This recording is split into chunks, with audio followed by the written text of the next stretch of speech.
Hi guys, Jeremy Ralph. Welcome back to my channel. If this is your first time here, I have an early childhood program in my home where I care for 6 little ones under the age of 5, and I create content to help you run an amazing early childhood program in your home. So today we're going to be talking about the licensing process, how to get started, how to start your home daycare. I currently have a home daycare in Madison Heights where I am licensed to care for up to 6 children by myself. And I've been running my program for about the last 17 years. And I'm getting ready to move my program to Farmington Hills. So I'm going to take you guys through that whole process as if you were getting licensed the first time, because I'm going to be getting relicensed and I have to do all the same things that I would have had to do if I were just opening my license up for the first time.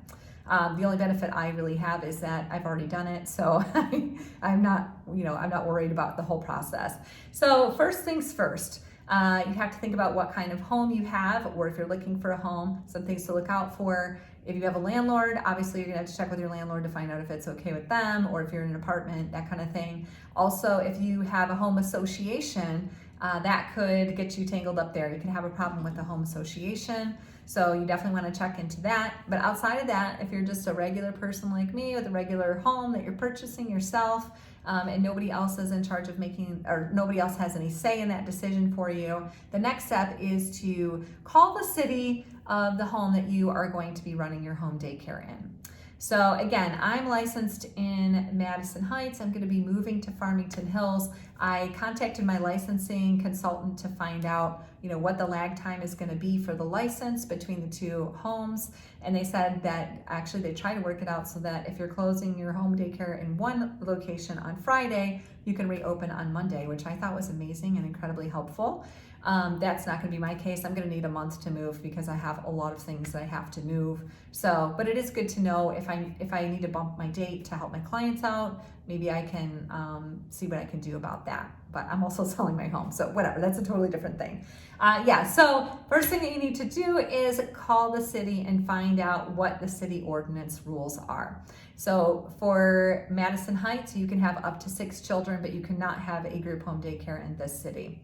Now I'm going to be moving to Farmington Hills, and I'll be able to have up to 12 children in that city. They have their own ordinances, which are actually pretty laid back. And I think the reason why is because that area, like where I'm going to be moving, we're going to have a half an acre yard, and our neighbor's going to have a half an acre yard. So it's pretty secluded. The kids, if I have 12 kids running around my yard, none of my neighbors are going to be bothered by it because they're not even really going to see the kids or hear too much noise from the kids. So you have to check your city ordinance and find out what your city ordinance rules are.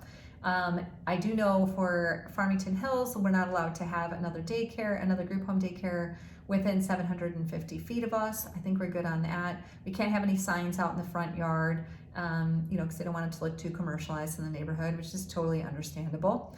If you did feel like you needed to get around that to let people know that you have a home daycare, what I have done in the past at my program in Madison Heights is I put stickers on my car. So that way people knew where I was, and I actually have gotten clients from those stickers on my vehicle. Or if you have a large stroller, I actually had I had a 4-person stroller, and I had a large sign that was made for the side of my stroller to hang on my stroller. So when I was walking up and down the street with my kids, or when I went to the school, people were able to, find out where my daycare was, as if the 6 kids didn't give it away. But anyways, so you definitely want to check with your city ordinance and find out what the rules are there. You might need to have an inspection. You might need to go in front of the zoning board and explain what you're going to be doing. And, they might have some specific requirements like what hours you're allowed to be open and how many cars are allowed to be in your driveway at once, those kinds of things. So step 1 is to check your city ordinance to find out how many children you can get licensed for. Step 2 is to contact the state that you live in. I live in Michigan. Again, as I mentioned, I'm already licensed.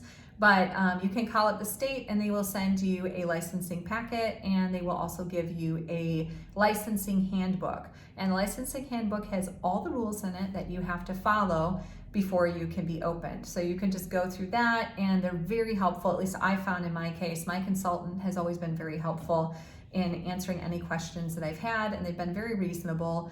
Like when I first opened, there were a couple little things that I did that were not correct, and they just said, hey, you just have to correct these things, and then we'll come back and look and see that you've corrected them, or maybe even now they would just have you send them a cell phone picture of the corrections that you've made, and there you go.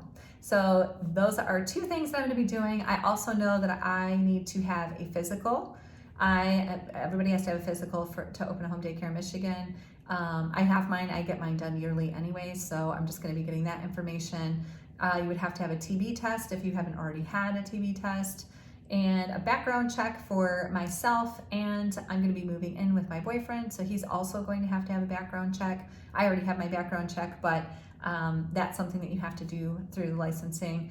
Then there are a few required courses before you can open your home daycare, like shaken baby syndrome, making sure that safe sleeping habits, and shaken baby, and bloodborne pathogens. Those are basic things that anybody who is working with children should absolutely be taking, because those are safety things, big safety things you got to know about. You also have to take first aid and CPR, and let's see, what else there are a couple new rules, again, on some courses that you have to take, but your licensing consultant will give you that information. And then every year I have to do another 10 clock hours of training, which is really easy for me because I love learning about early childhood. So I'm always studying something new. So you just have to make sure that you're documenting the fact that you have taken all of those classes. Also, outside of all of that, when you bring your clients in to your program, there's an in-care statement that you have to have on file for each one of your children, and an emergency card. Those are the 2 things that the state requires: the in-card statement, the emergency card, and also an immunization record for each one of your children, so that if, God forbid, there's an accident, your little ones will have that information when they go to the hospital. So those are the main things that you need to have for licensing in Michigan before you become licensed.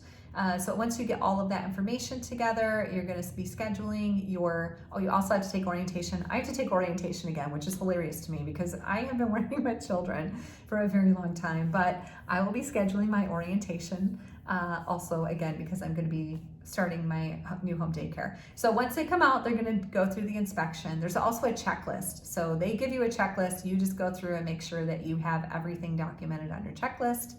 And then they just come in and they're going to check out your environment and give you a license, issue you a license number, and a little card that you're going to post in your home so that people can see what you have, or that you are actually licensed.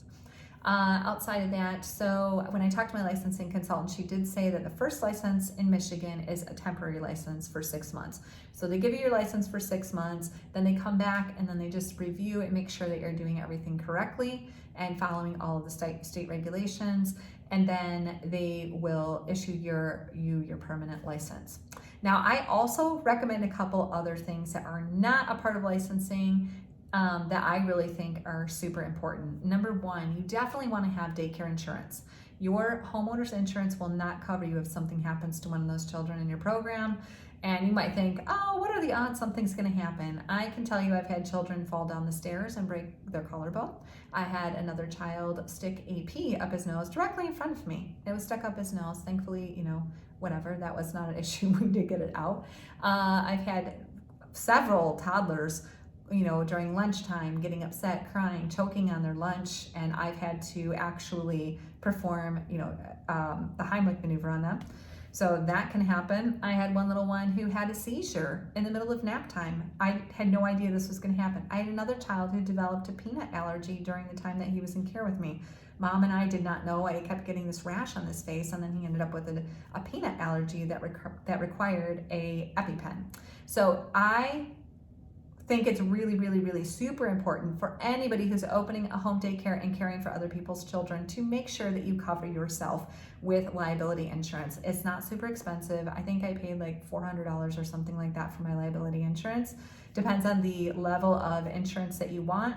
Actually, when I start my new program, I'm also going to be getting flood insurance, so it's going to be a little bit more for me. I have had a flood too. It wiped out my program, and we had to replace all the flooring and all the walls from like 3 feet down. So I would just say, I've been doing this for 17 years. You definitely want to have liability insurance on your program because anything can happen to any one of these children at any time. and you will be responsible for it financially. So make sure that you have liability insurance. And let's see, what was the other thing? You definitely want to have a tax ID number. Now, people will say, oh, you don't have to have a tax ID number, but here's the thing. If you, like when we had COVID, for instance, having a tax ID number and having my own business tax ID number instead of using my personal ID number made it so that my business was legit whenever they were trying to do all the paperwork, processing all the paperwork, so it made things a lot smoother. So you never know when a pandemic's gonna hit. Also, just for like when you give your parents their year-end statement, you're going to have to give them your license number and another number that they're going to be using to file on their paperwork. I personally would not be wanting to give out my social security number to a bunch of people who are my clients, because I have served countless clients over the years. So using your professional tax ID number is going to be a lot easier for you. And it's not super hard to do. You just go to the bank, you open up your bank account. I can make a video on how I do all of my accounting for my business. But anyways, trust me, you definitely want to have your own tax ID number through your bank. That's going to be a legit tax ID number. Another thing that I did for this new business is I got an LLC. I'm learning new things every day. I didn't realize how high of a liability it was for me as a sole proprietor. So Tom Copeland has a bunch of information on this.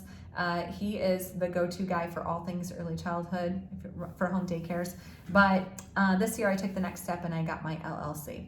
So I hope that my video was helpful for you. If there's anything else that you'd like to know, make sure that you leave a message. And for more content like this, you are going to want to hit that subscribe button, because I'm going to be helping you ladies and you're going to be seeing me go through the whole process of getting licensed. Anyways, I hope you have a fabulous day and be blessed.